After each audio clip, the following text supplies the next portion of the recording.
A key question, perhaps at a bit of a deeper philosophical level, is why we should be living in the first place. Why do we have to defend ourselves? It seems, because it's the case, the world wants us dead.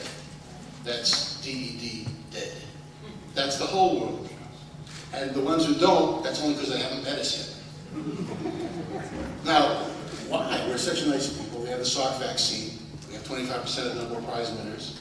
We do all kinds of nice stuff, whether it's irrelevant nonsense on the internet or significant medical advances or what have you. We're an asset to the world. In fact, it's said about the temple that if the non-Jews had known the benefit it gives to them, they would have stationed guards around to protect it. That's what we're about. We're about trying to restore the temple, and it will bring blessing to the entire world. We're nice people. We like to help people. That's what we're about. So why do they want us dead? Some answers, sometimes they were rich, if we were poor, or for capitalists, or communists, and none of the answers pan out, because whatever we are, they still hate us. So if I gave you the Torah answers, you might suspect that's because my party line, if you will. So let me give you from a totally different aspect, perhaps radically so. Reverend Edward H. Flannery of the National Conference of Catholic Bishops said, "It was Judaism that brought the concept of a God-given universal moral law into the world. The Jew carries the burden of God in history, and for that, this has never been forgiven." So they hate us because they want to basically be immoral, and we bring a message that God says, no, you have to be moral. And so for this, they hate us. Now, if that's not enough for you, our enemies in particular know our value. In fact, our greatest enemies know perhaps better than we do. Hitler said, "I'm freeing men from conscious morality.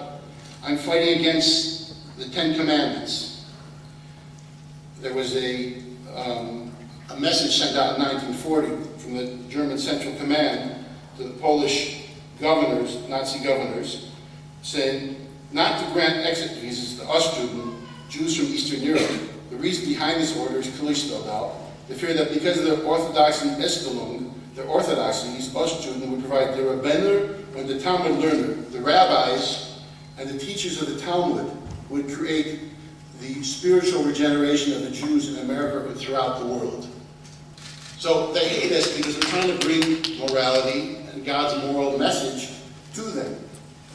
So what do we do about that? Well, one response could be to give up. Why do we need this job if everyone wants to kill us for it?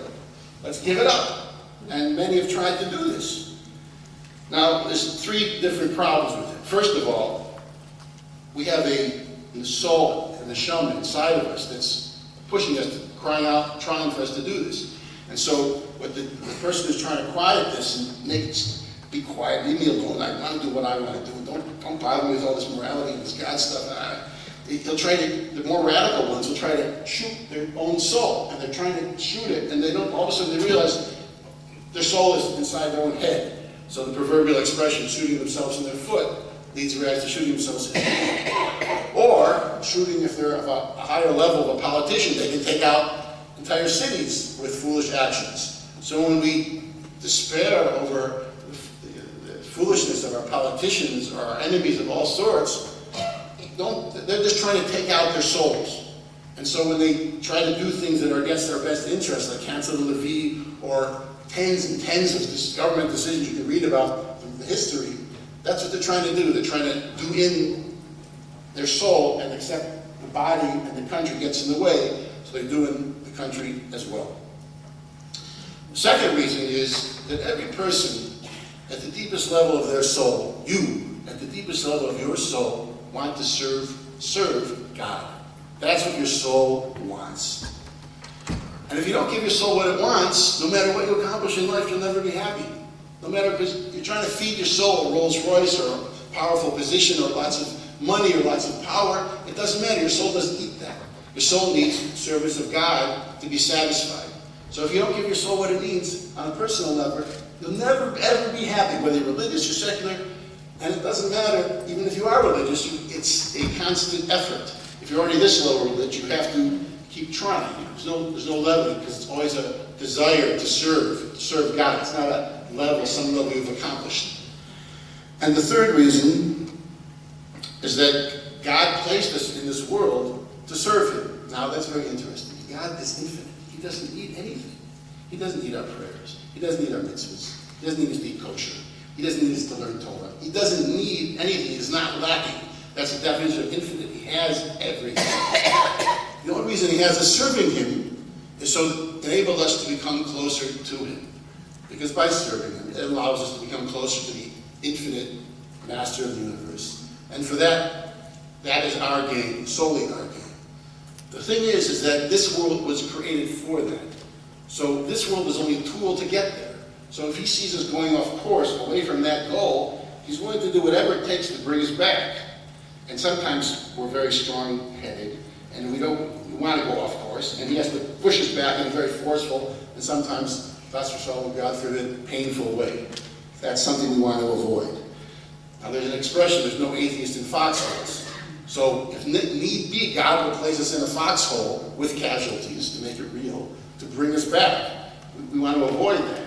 Smart money sees it coming. It's, I just assume avoid that pain and suffering and all the horrible things. We don't have to have God to place us in ever deeper foxholes. God's make one depth of foxhole, Iranian news can make another, Russians can make a third, and other people out there can make a fourth. Let's try to avoid that, and we can all be much happier people. Thank you.